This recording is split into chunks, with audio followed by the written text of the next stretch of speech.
नमस्कार दर्शक मित्रों, मैं संजय मिश्रा सूरत भूमि में आपका हार्दिक स्वागत है।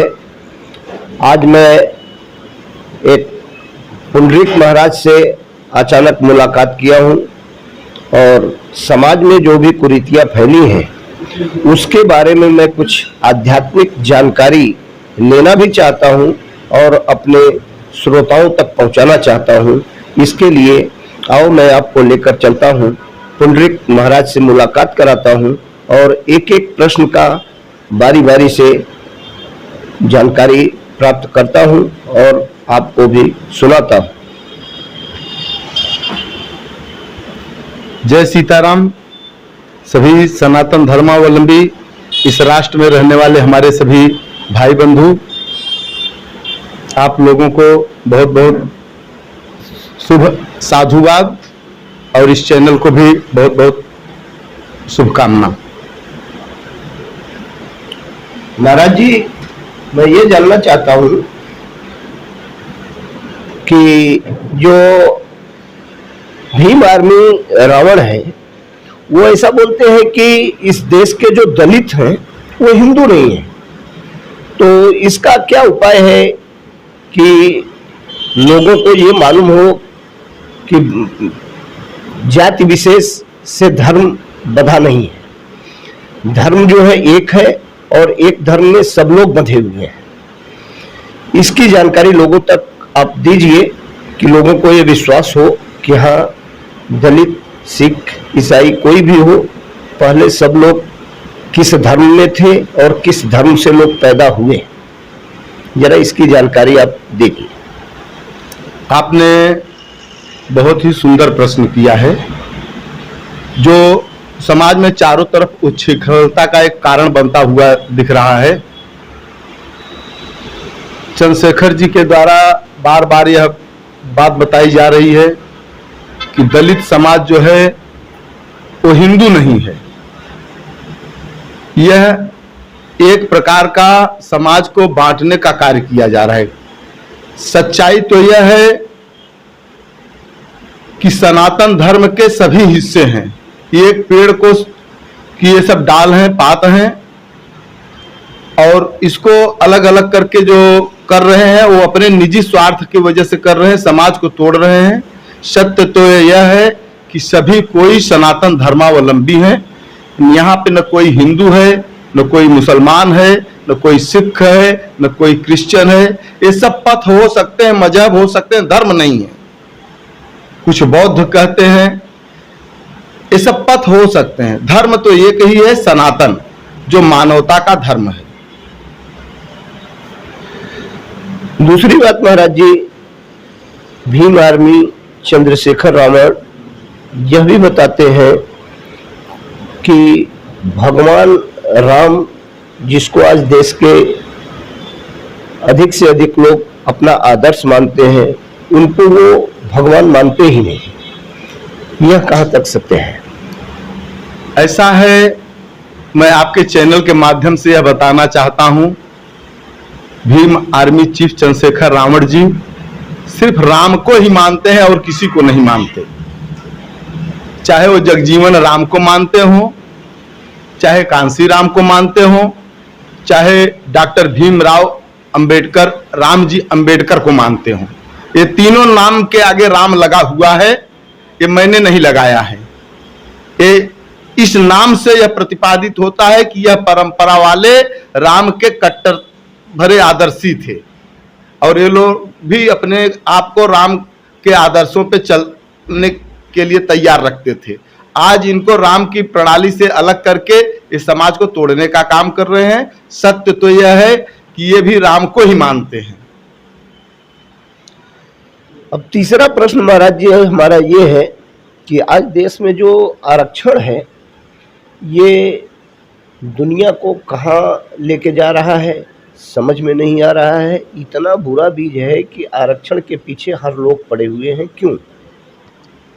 देखिए, किसी बौद्धिकवान व्यक्ति के द्वारा यह निर्धारित किया गया कि कुछ समाज वरिष्ठ लोगों के द्वारा उपेक्षित कर दिया गया, जिसकी वजह से समाज के विकास में उनकी गति थोड़ा धीमी हो गई। वह सारी व्यवस्थाओं से वंचित हो गया। तो उन विचारों ने ऐसा विचार किया कि अगर इनको आरक्षित कर दिया जाएगा तो एक बार जो समाज में खड़े हो गए तो फिर से अपने समाज को व्यवस्थित समाज की रफ्तार से, समाज की धारा से जोड़ देंगे। इसके लिए एक अनुपात रखा गया, वह तो ठीक है, लेकिन आरक्षण के माध्यम से समाज को व्यवस्थित किया जाएगा, यह बात गलत है। रावण जब गद्दी पे बैठा था लंका में तो उसने भी यही कर्म किया था। पहला कर्म किया, उसने सभी राक्षसों को आरक्षण दे दिया। जो जहि जोग बांट गृह दीन है, सुखी सकल रजनीचर कीन्हे, सभी राक्षसों को आरक्षण दे दिया। और लास्ट में क्या हुआ, वो आरक्षण पाने के बाद इतने पथभ्रष्ट हो गए, कर्म विहीन हो गए कि वो आरक्षण के दम पे ही सब कुछ करना चाहते थे। तो ये आरक्षण एक व्यक्ति के लिए तो ठीक है, लेकिन समाज के लिए बहुत बड़ा घातक है। इस व्यवस्था को शीघ्र जो है नियंत्रित किया जाए सरकारों के द्वारा, व्यवस्थाओं के द्वारा, तो ठीक है। बाकी इसके विषय में मैं ज्यादा कुछ नहीं कहना चाहता। महाराज जी, अब चौथा प्रश्न मेरा आपसे यह है कि आज जो है दुनिया में तमाम लोग ब्राह्मणों के ऊपर ही सारी बुराई लाद देना चाहते हैं कि ब्राह्मणों ने ये किया, ब्राह्मणों ने वो किया, यानी ब्राह्मणों के नाम से ही पूरी गलत दशा में लोग लेकर के जा रहे हैं। ऐसा क्यों है कि ब्राह्मणों ने समाज को बांट दिया, ब्राह्मणों ने ये किया? तो इसके बारे में आप क्या बताना चाहते हैं समाज? ऐसा है, एक गलत विचारधारा है। ब्राह्मणों ने कभी समाज को बांटा नहीं है, समाज को जोड़ने का काम ब्राह्मणों ने किया है। कुछ लोग कहते हैं लोगों को भ्रमित करने का काम ब्राह्मणों ने किया, समाज को बांटने का काम ब्राह्मणों ने किया। ये उनकी व्यक्तिगत विचारधारा होती है, जबकि जमीनी स्तर पे इस पर ध्यान दिया जाए तो आज भी ब्राह्मण कहते हैं कि शादी विवाह आदि उत्सव जब घर में रखा जाता है तो बोलते हैं आदिवासी महिला जो पत्तल बनाते हैं उसके पत्तल को लाओ, उस पे शालिग्राम को रखो, उसी पे पूजा करो, कहार के यहाँ से पानी मंगवा करके उसी जल से स्नान कराओ, ये चौकी जो बनेगा उसको लिए लोहार को बुलाओ, और छौर कर्म आदि के लिए नाई को। तो समाज को, जो लोग वंचित समाज से रहते थे, विशेष उत्सवों पे, पर्वों पे, उस समाज को ब्राह्मण इकट्ठा करवा करके और समाज को संगठित करते थे कि ये कहीं भी समाज, हमारा जो सनातन धर्म है, यह विघटित न रहे, ये एक दूसरा अपने आप को एक दूसरे से भिन्न न समझे, सबको एक साथ में जोड़ने का कार्य ये ब्राह्मण समाज ही कर रहा है। और ब्राह्मण समाज ही वास्तव में इतने दिनों तक समाज को व्यवस्थित और संतुलित करते हुए आया है। इसका मतलब आप ये कहना चाहते हैं कि जितने भी सनातन धर्म के अनुसार शुभ क्रियाएं होती हैं, जी जी, ये ब्राह्मण जो शुभ क्रियाकलाप बनाए हैं उसमें देश के हर वर्ग के लोगों का हाथ होता है, सहकार होता है, साथ होता है। जी जी जी, लोग अपनी मर्जी से इसे बांट रखे हैं जी, अपने निजी स्वार्थ की वजह से इसको बांट के रखे हैं। इसमें ब्राह्मणों का कोई लेना देना नहीं है। कुछ लोग संगठन बना करके, कुछ लोग व्यवस्थाओं के माध्यम से अपने निजी स्वार्थ के चक्कर में समाज को विभक्त कर दिया, जिससे समाज एक उच्छृंखलता की तरफ बढ़ रहा है। समाज में एक अस्थिरता भरा वातावरण बनता चला जा रहा है और सामाजिक जो एक खाई है वो राष्ट्र और संस्कृति और सनातन के लिए बहुत आघातक है। अब मैं आपसे पांचवा प्रश्न ये पूछना चाहता हूं कि डॉक्टर भीमराव अंबेडकर के द्वारा जो संविधान का निर्माण किया गया है उससे दलितों की स्थिति और परिस्थिति में कुछ बदलाव आया है? देखिए, संविधान का हम सम्मान करते हैं। समाज को व्यवस्थित करने के लिए, समाज में उच्छृंखलता न फैले, उसके लिए संविधान बनाया गया है। और संविधान का मतलब संविधान, जिसमें सबको समानता का अधिकार मिले। डॉक्टर भीमराव अंबेडकर के पहले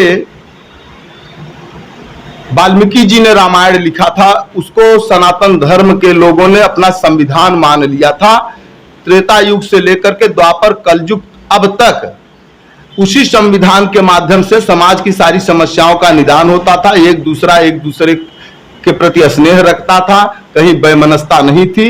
वर्तमान समय में चारों तरफ उच्छृंखलता का वातावरण दिख रहा है, तो जरूर कुछ न कुछ त्रुटि या तो हमारे में है, या तो हमारे समझ में है, या तो कुछ जो लोग निदान कर रहे हैं उनके द्वारा समाधान नहीं दिया जा रहा है, हमको समस्याओं में उलझाया जा रहा है।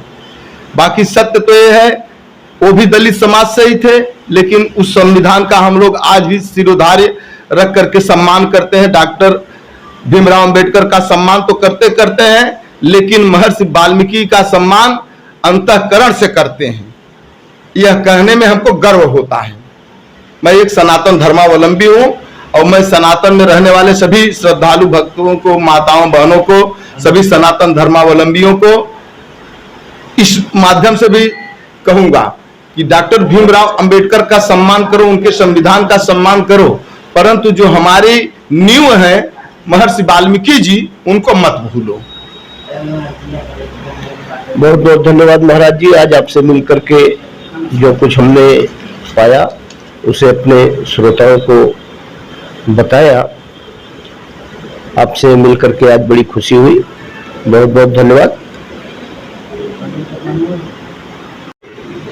अच्छा महाराज जी, मैं आपसे लास्ट ऑप्शन ये पूछना चाहता हूँ कि दलित शब्द की खोज किसने किया और ये शब्द कहाँ से निकाला गया? क्यों कि पहले जो वेद और शास्त्र था, अगर उसके अनुसार देखा जाए तो देव ऋषि नारद थे, ब्रह्म ऋषि वशिष्ठ जी, इनके जैसे तमाम लोग थे, राजर्षि विश्वामित्र जैसे तमाम लोग थे, महर्षि वाल्मीकि जैसे लोग थे। तो इतने लोगों में तो सारा संसार आ जाता है। इसके बाद ये दलित शब्द कहाँ से आया, इसका खोज किसने किया, इसका निर्माण कौन कर दिया, जो देश को आज दूषित कर रहा है? इसके बारे में कुछ जानकारी दीजिए आप। ऐसा है, यह सनातन धर्म की एक सुंदर परिपाटी है, क्योंकि ये सब ऋषियों से जुड़े हुए लोग हैं। कोई छूत अछूत नहीं था। अगर छूत अछूत होते तो निषाद राज को भगवान राम गले नहीं लगाते, माता सबरी के जूठे बेर नहीं खाते, और केवल इतना हठ किया है कि वैसा हठ लक्ष्मण जी भी देख के बर्दाश्त नहीं कर पा रहे थे। तो ऐसा समन्वय हमारे सनातन में था। ये सबसे बड़ी समस्या है कि ये दलित, SC ST OBC सबकी खोज किस वैज्ञानिक ने की? ये सवाल आपका ही नहीं, ये हमारा सवाल आपसे भी है और बैठे हुए सियासतदारों से भी है। क्यों? क्योंकि जिस देश के सियासतदार धार्मिक विवाद को शांत करें तो समझो देश एक मजबूत हाथ में है, और जिस देश के सियासतदार धार्मिक विवादों को जन्म दें तो समझ लेना यह देश एक गलत हाथों में है। ये जो समस्या आपकी है, यही समस्या हमारी भी है। इसी विचार मंथन में मैं नित्य लगा रहता हूँ। ये दलित, SC ST OBC, पिछड़ा, अगड़ा, अनुसूचित, सूचित, ये सब क्या है?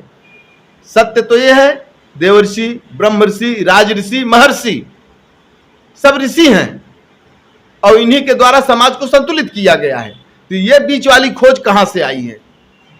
जो आपका प्रश्न है, जो आपका चिंतन है, सही दिशा में है, और हम चाहते हैं कि समाज के पत्रकार बंधु कुछ इस विचारधारा के हों, ताकि ये पुरानी परंपरा को समाज में लाएं और यह समाज जो विघटित होता जा रहा है उसको फिर से संगठित करें। ठीक महाराज जी, इसका मतलब आपकी सोच जो है वो इस शब्द से परे है, और यह शब्द जो लाया गया है, मुझे ऐसा एहसास हो रहा है कि इस युग में जो लोग पैदा हुए वो समाज को गंदी दिशा और दशा में लेकर के जाना चाहते हैं। इसके लिए ऐसे ऐसे गंदे शब्दों का सोच करके और खोज करके निर्माण किए हैं और शब्द सबके सामने रखे हैं, नहीं तो ये सब शब्द था ही नहीं। हाँ। थैंक यू, धन्यवाद।